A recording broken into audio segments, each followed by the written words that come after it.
Fredericton's Best Rock, 105.3 The Fox, and Ross Neilsen The Sufferin Bastards, Afflicted from the new album Redemption. Mm-hmm. Got Ross and the boys in the foxhole here, actually. Brought everybody along. I think this is our first ever group interview. Normally I don't bring the boys out in daylight, but it's a special occasion. Are your eyes hurting here, boys? Sean and Carl? Yeah.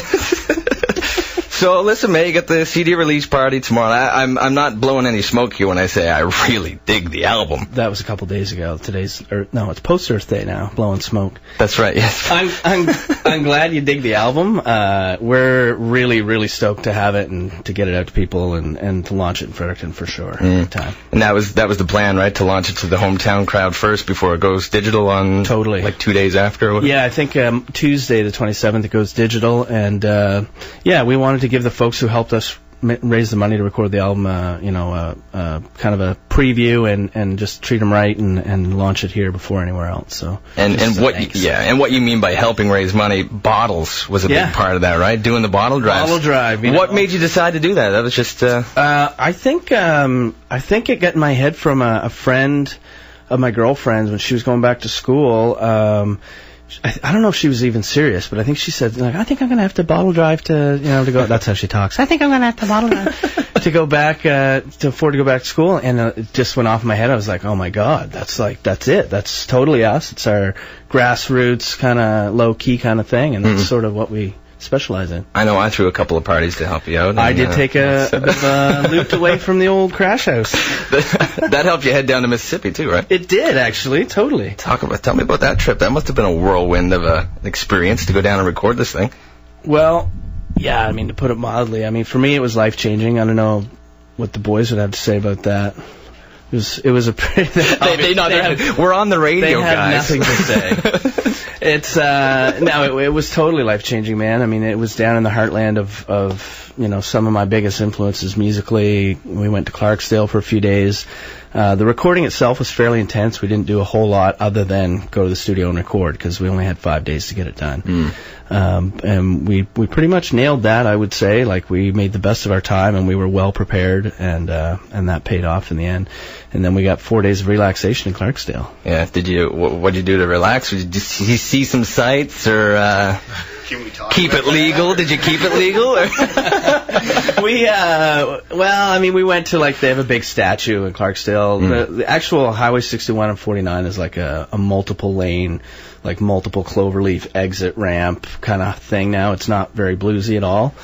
So going into town, they've got like the big monument of this is the crossroads, blah, blah, blah, blah, blah. Did you actually find the crossroads? You search for it, I assume. There's like every little town, it has the crossroads, and it's very poor down there, so they're all clinging to tourism. And that's their thing for tourism is blues and the crossroads and Robert Johnson. And by like crossroad number 9, I think we were like, could that be the? No, maybe this is the real one. Take a picture of all of them and we ended up asking a guy named Rat, who's the proprietor of the Riverside Motel, where lots of classic blues guys have stayed over the years. What he thought about Robert Johnson, legend at the crossroads and stuff, and Rat was, do you have your bleep button ready? Rat said, "Is total bull."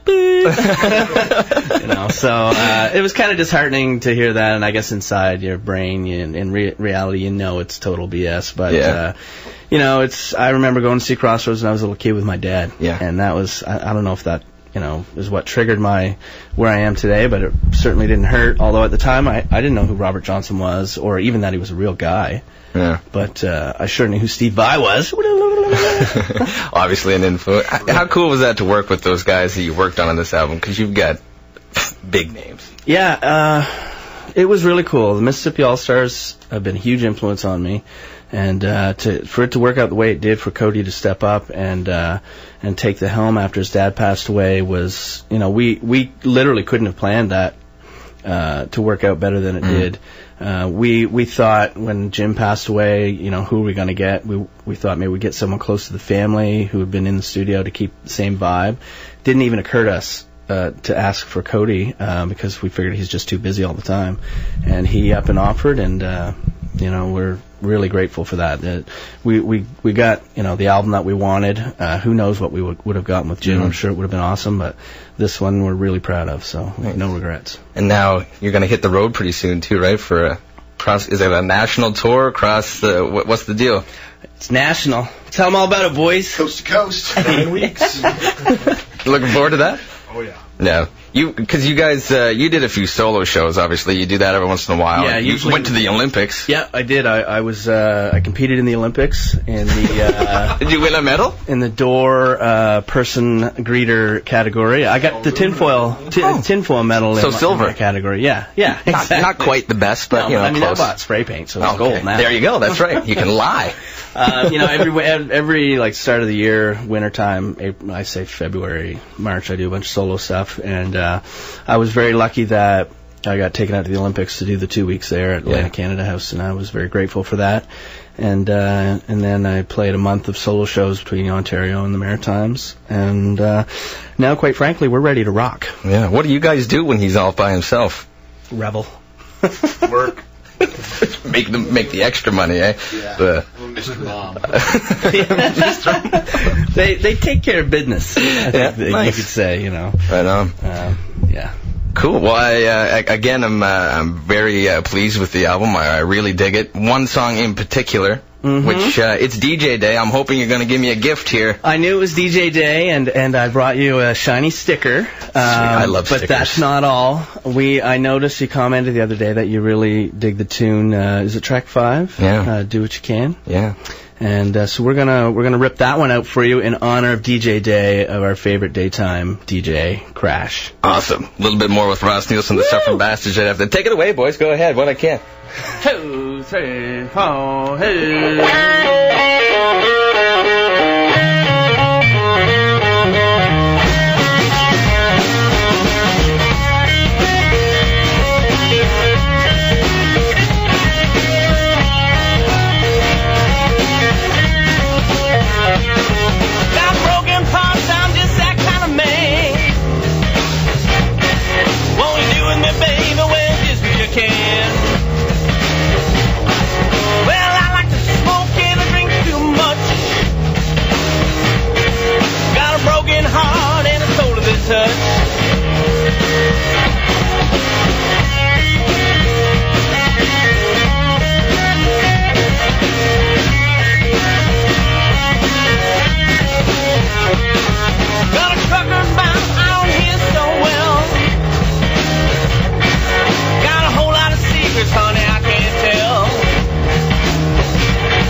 When you play guitar.